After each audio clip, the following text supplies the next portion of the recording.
Bénissons le Seigneur encore en ce matin. Il nous amène encore devant sa présence pour que nous puissions partager sa pensée. Nous avons commencé une réflexion par rapport au mois de la femme. Et par la grâce de Dieu, comme je nous avais promis, j'avais dit, je vais essayer de faire de prendre un peu du temps par rapport à ce que le Seigneur nous mettra à cœur, de pouvoir partager sur ce que le monde nous présente aujourd'hui.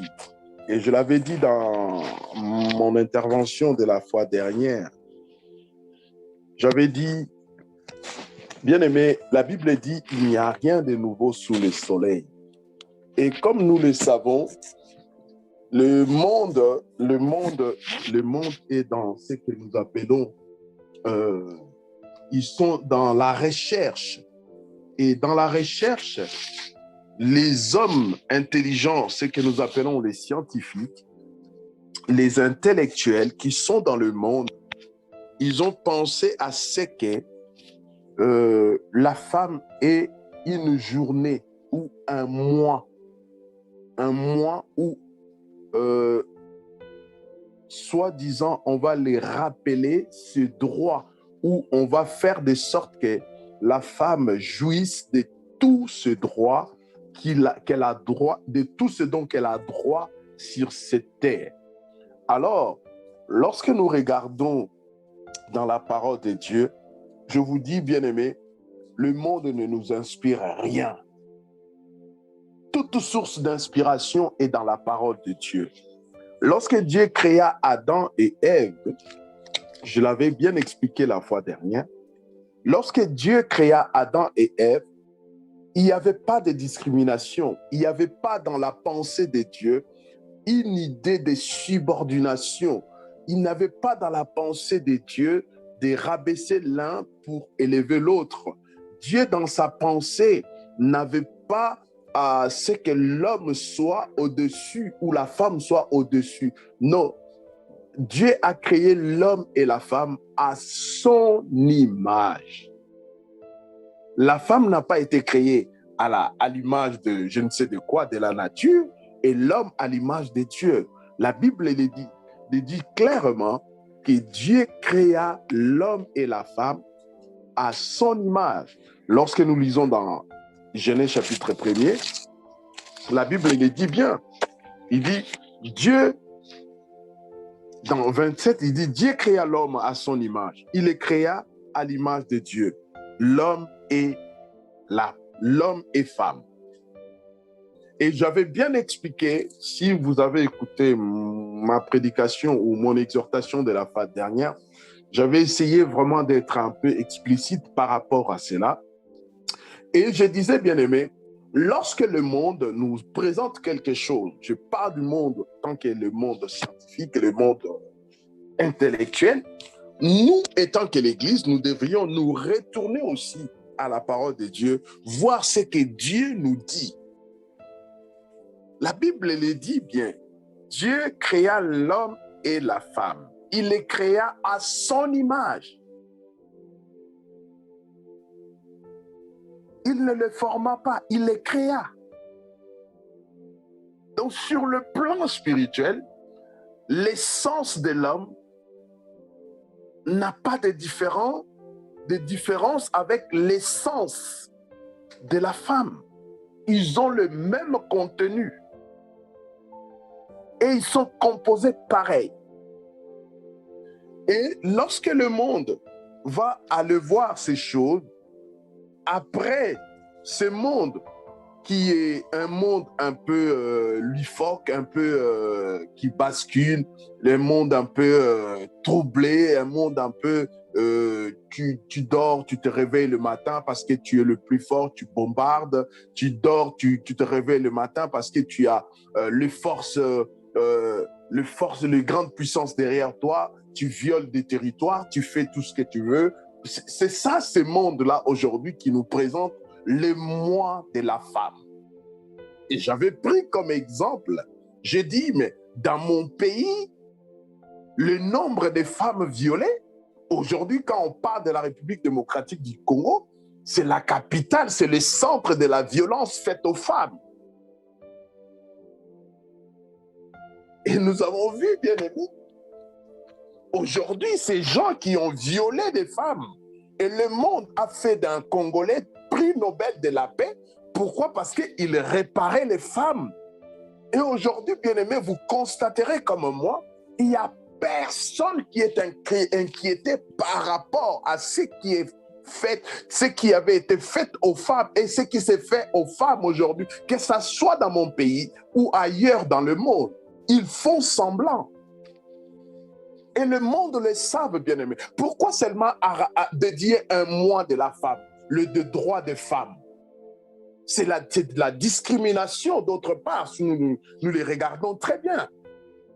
Donc, les 11 mois qui restent, c'est le mois d'homme, le mois des hommes, et les 1 mois seulement, le mois de mars, c'est le mois de la femme. Bien aimé, c'est pas clair. Ils se cachent quelque chose. Et ils ne le font pas pour reconnaître les femmes.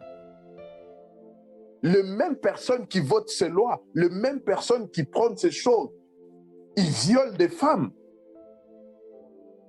Vous le savez comme moi. Si vous ne le savez pas, allez lire des articles, vous verrez dans les journaux ce que font les politiques. Ils vont faire une journée d'enfants, ils vont créer même des organismes d'enfants, mais quand ils sont dans leur messe macabre, leur messe noire, ils sacrifient les enfants. Ils sont pédophiles. Et ici, je voudrais nous rappeler à l'Église, aux femmes de l'Église, il n'y a pas qu'un jour, il n'y a pas qu'un mois. Tous les jours, c'est le jour de la femme. Tous les jours que le Seigneur a fait, c'est le jour de la femme. Il n'y a aucun jour qui ne soit pas le jour de la femme. Il n'y a aucun mois qui ne soit pas le mois de la femme. Il n'y a aucun mois qui ne soit pas le mois de droit de la femme. Personne ne me dira qu'au mois de février, je peux tout faire à la femme parce que ce n'est pas ses droits, ce n'est pas son mois. Non. Le droit qu'a la femme, c'est le même droit qu'à l'homme. Le devoir qu'a la femme, c'est le même devoir qu'à l'homme. Par rapport à l'humanité, par rapport à la société. Vous ne me direz pas que le mois de mars, bon, les femmes restent à la maison ou les femmes vont au travail.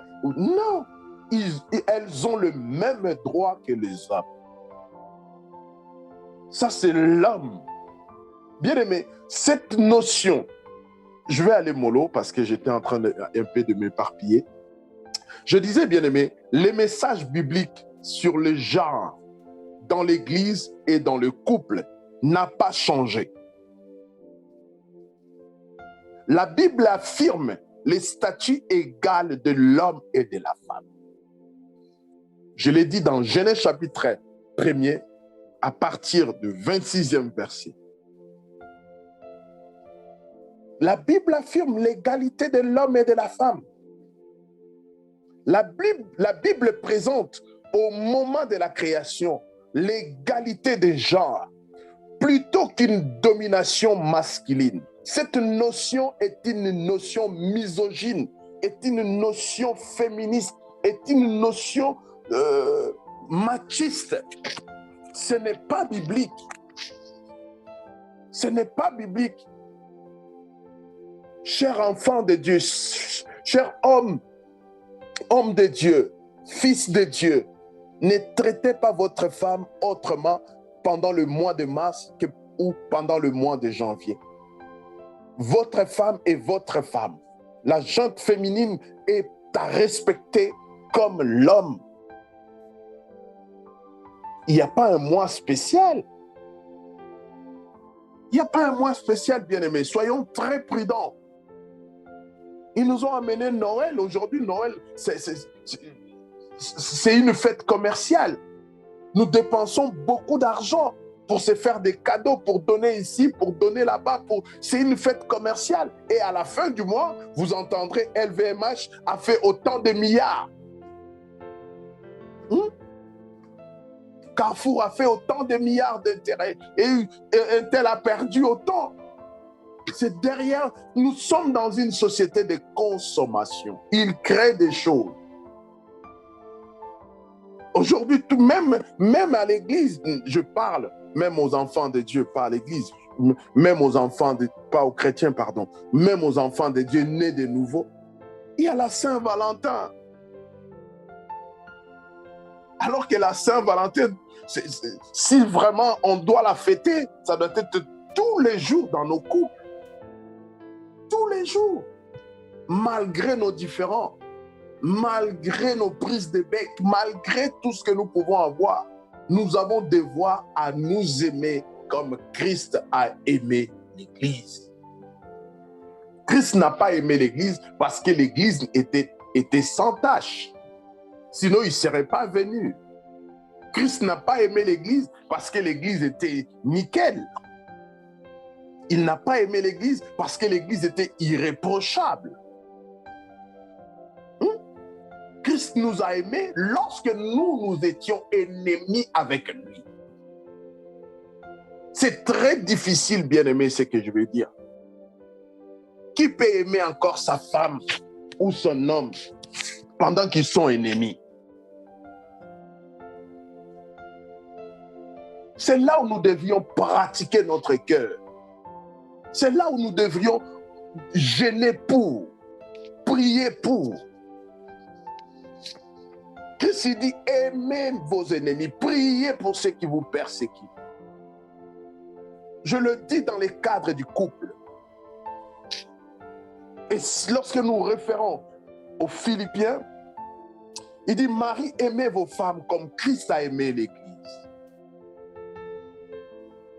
Christ n'a pas aimé l'Église lorsque l'Église était tout en voile. Lorsque l'Église avait les ongles bien taillés. Lorsque l'Église avait les cheveux frisés. Lorsque l'Église était maquillée. Non.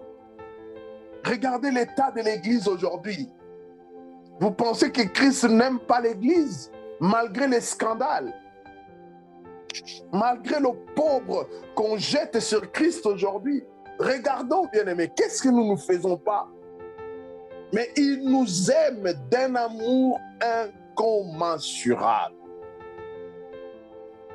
C'est là où, bien-aimé, je dis, il ne doit pas avoir de moment de différence entre avant le mois de mars et après le mois de mars. Je disais, la Bible présente au moment de la création l'égalité des genres plutôt qu'une domination masculine. La Bible dit l'homme et la femme créés à l'image de Dieu. Premièrement. Deuxièmement, ils devraient dominer ensemble. Troisièmement, ils devraient être féconds.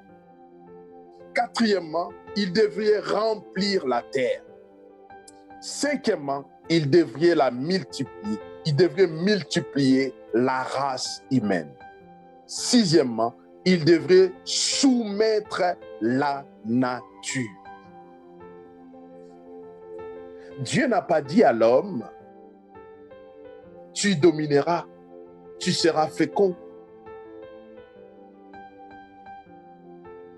Il a dit à l'homme et à la femme, comme je l'avais expliqué, au mâle et à la femelle. Et avec la création de la femme, dans Genèse chapitre 2, l'homme avait besoin d'un partenaire. Quand Dieu est allé voir l'homme dans son activité, l'homme avait besoin d'un partenaire. Et un partenaire qui lui correspondrait. L'homme n'avait pas besoin d'un subordonné. Et la Bible dit, l'Éternel formant du sol,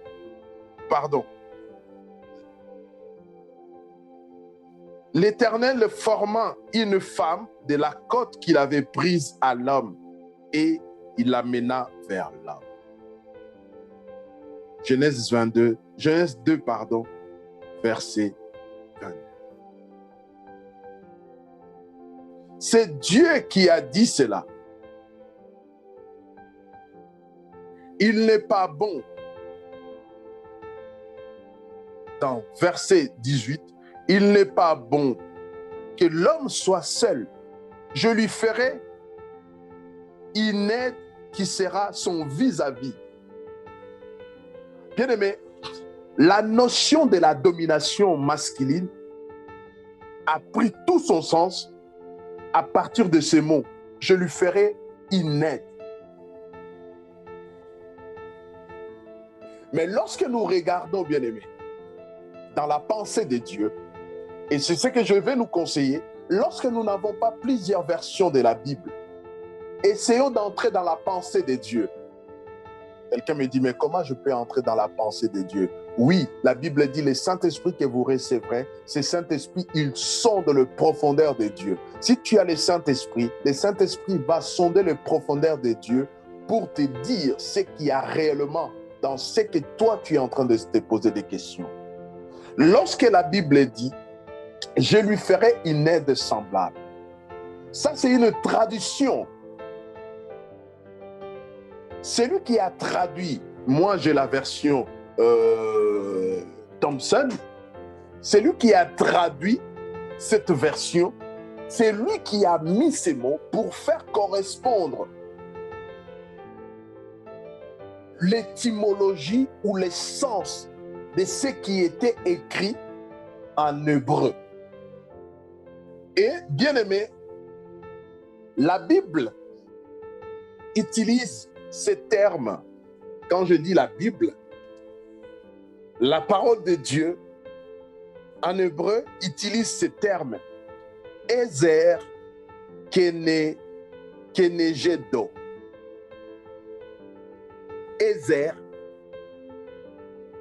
espace, kenegedo, qui signifie littéralement une force qui lui soit, une force qui lui corresponde. Le sens du mot traduit par aide, étymologiquement, ça vient de la racine de ce qui signifie, une force qui lui corresponde, qui est Ezer Kenego.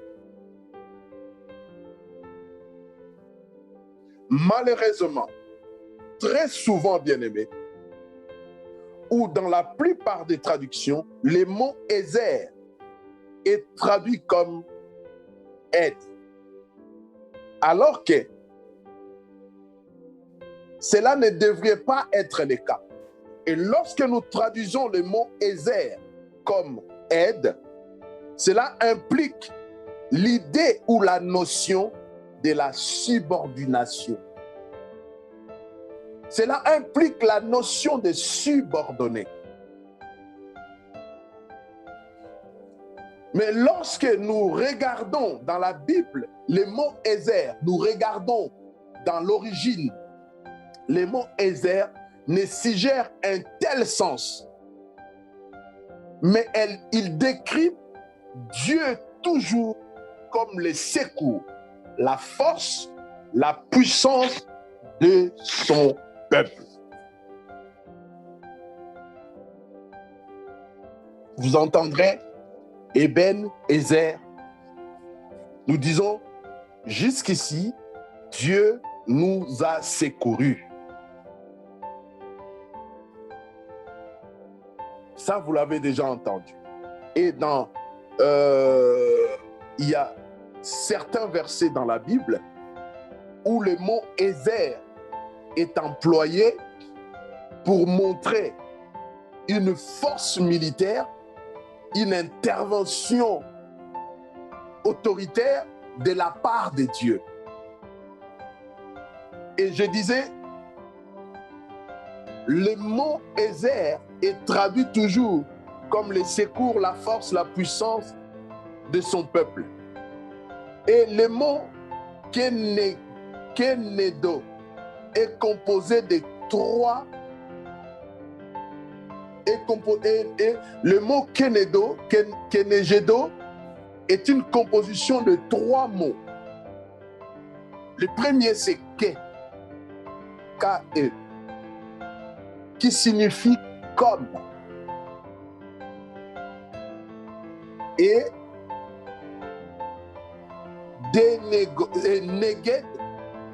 neged, qui signifie en face de. Et le O de la fin, qui signifie lui. Voilà pourquoi nous définissons, cela revient à dire, cela revient à traduire le mot aide, qui est Ezer Kenegedo. Nous le traduisions par comme en face de lui. Voilà pourquoi la fois dernière même, j'avais dit, quand Dieu dit, je lui ferai une aide, c'est-à-dire Dieu voulait dire, je lui ferai un vis-à-vis. Quand on parle de vis-à-vis, quand Dieu parle de vis-à-vis, c'est-à-dire, je lui ferai un égal à lui, qui soit comme lui, qui soit en face de lui, qui soit son secours, qui soit sa force, qui soit au même pied d'égalité que lui. C'était ça dans la pensée de Dieu. Et quand le Seigneur dit ces choses, bien-aimés, il les dit dans le but de montrer à l'humanité d'aujourd'hui comme quoi Dieu ne fait pas de favoritisme et Dieu ne fait pas de l'homme supérieur à la femme. Tout simplement parce que Dieu est un Dieu qui nous veut tous et il nous considère tous pareils. Dieu n'a pas de préférence. La Bible dit, Dieu n'a fait exception, ne fait exception de personne, mais dans toute nation, celui qui les craint, Dieu fait grâce. Et la notion, bien-aimée, de la domination, cette notion vient après la chute de l'homme. Là, nous sommes dans Genèse chapitre 3. Quand Dieu va dire à la femme, comme tu as fait cela,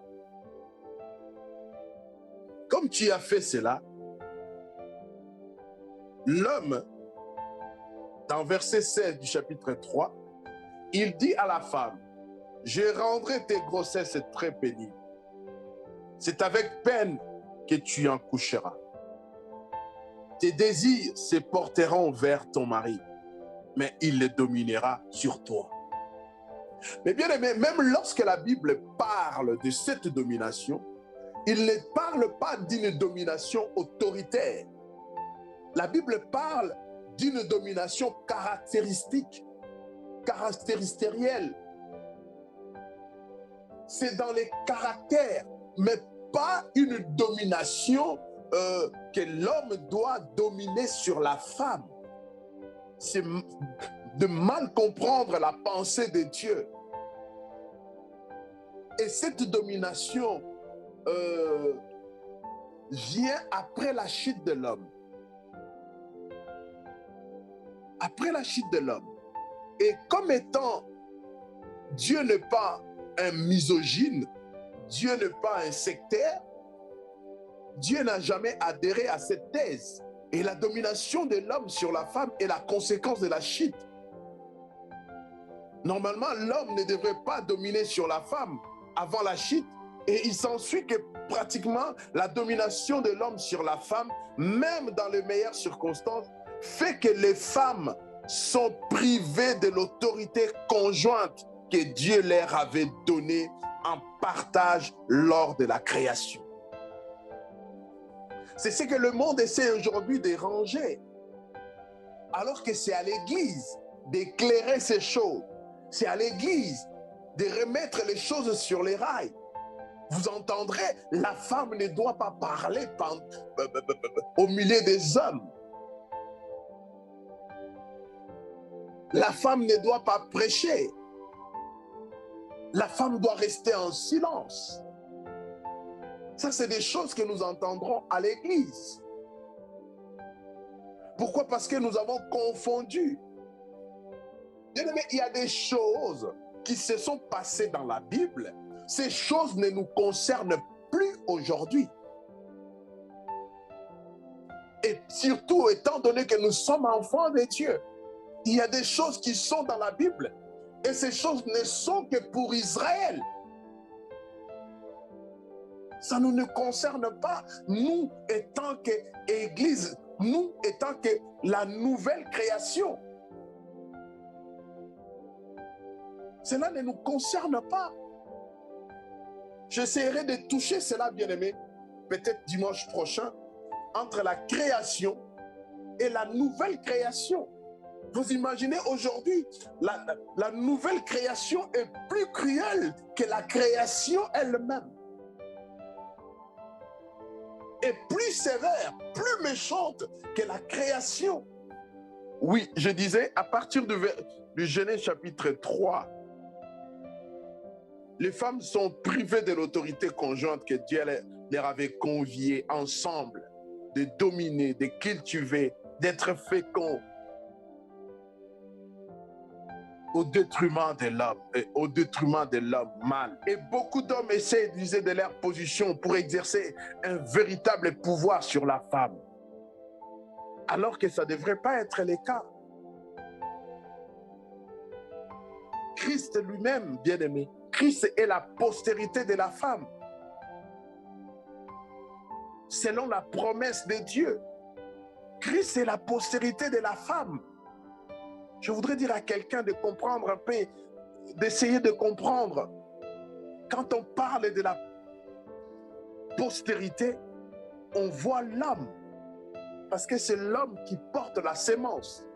Mais dans le même chapitre 3, dans la chute de l'homme, de l'humanité, Dieu va confier à la femme la postérité qui devrait écraser la tête du serpent. C'est-à-dire, à ce moment-là, la postérité de la femme, la postérité de la femelle aurait vaincu les mâles, aurait écrasé la chute. Voilà pourquoi la Bible dit dans les livres des Colossiens, il a effacé l'ordonnance dont les dispositions nous condamnaient. À cause de la chute, de la désobéissance, nous avons été condamnés. Et lorsque Christ vient à la croix, il arrache cette ordonnance. Il la cloue à la croix. Et cette ordonnance est nulle et sans effet aujourd'hui parce que Christ l'a crucifié. Mais nous devrions résister aux conséquences tragiques que la chute a introduites, y compris la domination de l'homme sur la femme. Non, nous ne devrions pas l'encourager, la domination de l'homme sur la femme. La journée de la femme ou le mois de la femme ne devrait pas être un slogan. L'Église doit prêcher cela pour montrer à la femme, demain, il n'y aura plus d'hommes. Ça sera à la femme de prendre le flambeau. Demain, aujourd'hui même, je l'ai dit, les femmes doivent prendre les devants.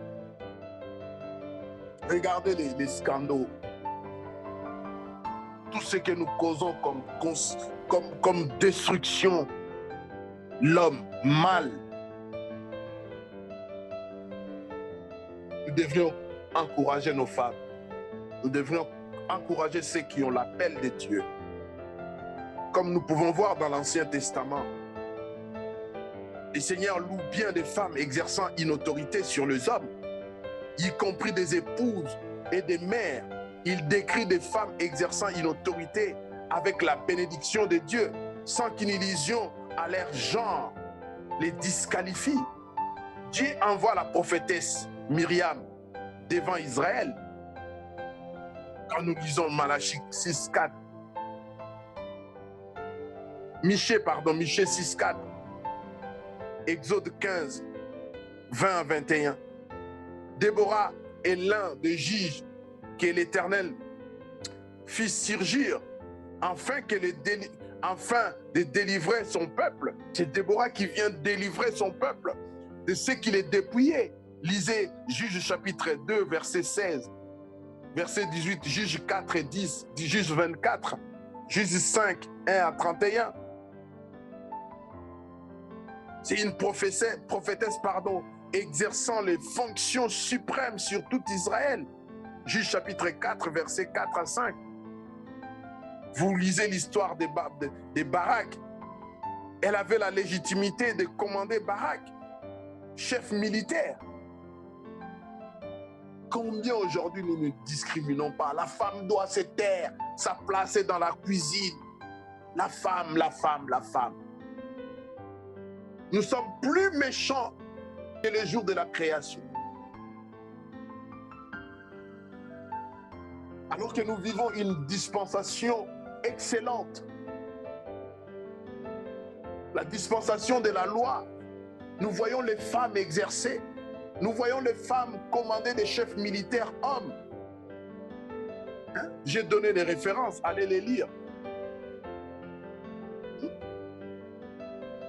Elle s'est levée, Déborah, je parle. Ils ont travaillé ensemble.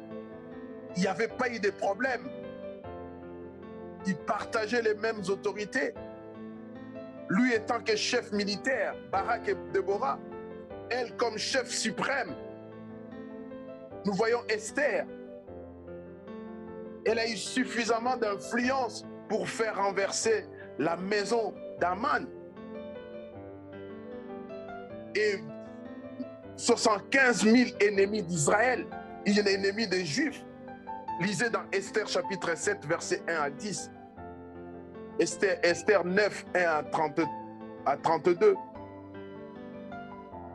Esther et Mardoché écrivirent une seconde fois avec toute l'autorité qu'ils avaient, qui était la leur. Ainsi, l'ordre d'Esther confirma ses instructions. Esther chapitre 9, verset 29 à 32. La Bible met en lumière la reine des Saba, 1 roi, chapitre 10, 2 Chroniques, chapitre 9, et la reine des Chaldées, ou des Chaldées si vous voulez, Daniel 5, verset 5 à 12.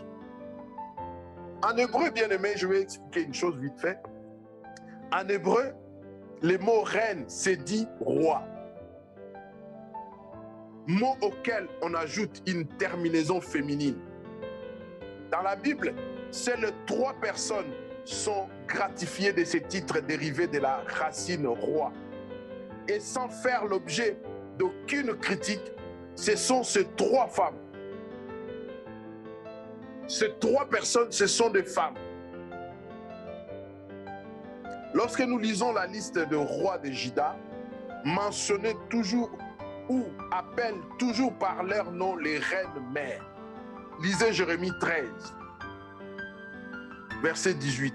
Jérémie 29, verset 2. 2 Rois 24, 15. Dans cette liste figure Beth-Sheba, élevée à la dignité royale. 1 Roi 2, 17 à 19. Il y a Maka, 1 Roi 15, 2, il y a aussi Neushata. Ces 3 personnes, ces 3 femmes ont été élevées au rang de roi, les reines au rang de roi. C'est pour dire que Dieu n'est pas misogyne, Dieu n'est pas patriarcat, si je peux dire ainsi. Et lorsque nous regardons, bien aimés, il n'y a aucun texte dans l'Ancien Testament ne dit que Dieu a permis des femmes d'exercer une telle autorité politique ou religieuse sur les hommes en raison de circonstances particulières. Et il n'est pas davantage dit que ces cas étaient des exceptions qui confirmaient la règle structurelle, bien que 2 reines d'Israël, Athalie et Jézabel, aient été monstrueuses. La plupart des rois d'Israël les firent aussi. Les Écritures ne les jugent pas, elles ou toute autre femme, chef en Israël, ou au prétexte que leurs autorités sur les hommes étaient contraires au rôle dévolu à une femme. Il n'y a aucun texte, il n'y en a aucun, malgré ces deux femmes qui ont exercé la fonction de roi ou de reine en Israël. Il y a Athalie dans 2 Rois chapitre 11 versets 1 à 3, 2 Chroniques 22 10 à 12 et Jézabel dans 1 Roi 18, vous connaissez son histoire. Il n'y a aucun texte qui les condamne ou qui les encourage. C'est pour dire que c'était normal. Et dans la nature de l'homme, c'est comme ça. Il y a des hommes rois en Israël qui ont commis des atrocités plus que Jézabel, plus qu'Athalie. Donc, nous ne devrions pas attribuer à Dieu ce que Dieu n'a pas dit. Nous ne devrions pas attribuer à Dieu ce que Dieu n'a pas fait. Donc, je disais, ces deux femmes, malgré leur comportement, au contraire, l'Ancien Testament ne trouve rien à redire aux femmes investies d'une autorité religieuse et politique. D'une autorité religieuse et politique. On ne trouve pas un texte qui les condamne. Par contre, bien-aimés, la seule fonction notable au plan social ou religieux que les femmes n'exercent pas dans l'Ancien Testament est celle des prêtres. Ça, nous n'avons pas vu. Et il y a une raison évidente à cela. Cette raison, dans certains cultes païens, les prêtresses étaient aussi des prostituées. Et elles participaient à des rites sexuels occultes. Ce que Deutéronome 23, 18 interdit. Dieu n'a pas eu de cesse de mettre en garde son peuple contre tout ce qui pourrait donner à penser qu'il adopte les pratiques immorales des nations. Toutes les nations environnantes. Et le fait d'avoir des femmes prêtres aurait donné cette impression. Cela dit dans l'Ancien Testament, l'idéal du peuple d'Israël était d'être un royaume de prêtres et une nation sainte. Exode chapitre 19, verset 6. Ésaïe 61, verset 6. Prédit un avenir où tout le peuple de Dieu sera appelé prêtre de l'Éternel. On vous dira, serviteur de notre Dieu, Dieu établit la prêtrise de tout son peuple dans l'Église du Nouveau Testament.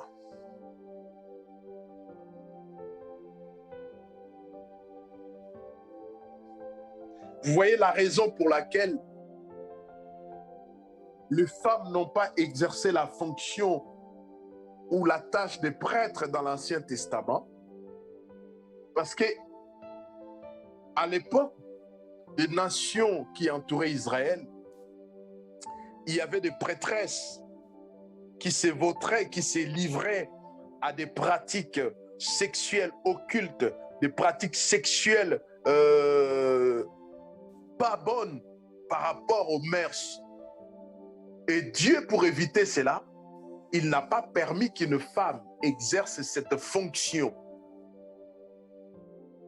Et c'est la seule fonction que les femmes n'ont pas pratiquée dans la parole. Mais c'est dans le souhait de Dieu. Comme le dit dans Exode et surtout dans Ésaïe 6, 61, 6, il dit que tout le peuple de Dieu sera appelé prêtre de l'Éternel. Tout le peuple de Dieu. Mâle ou femelle. Et c'est dans le Nouveau Testament que Dieu établit la prêtrise de tout son peuple à l'Église. Nous allons lire cela et nous allons finir par là. La suite, ça sera les dimanches prochains. Nous allons lire cela dans 1 Pierre chapitre 2. 9. 1 Pierre 2, je vais le lire rapidement. 1 Pierre chapitre 2.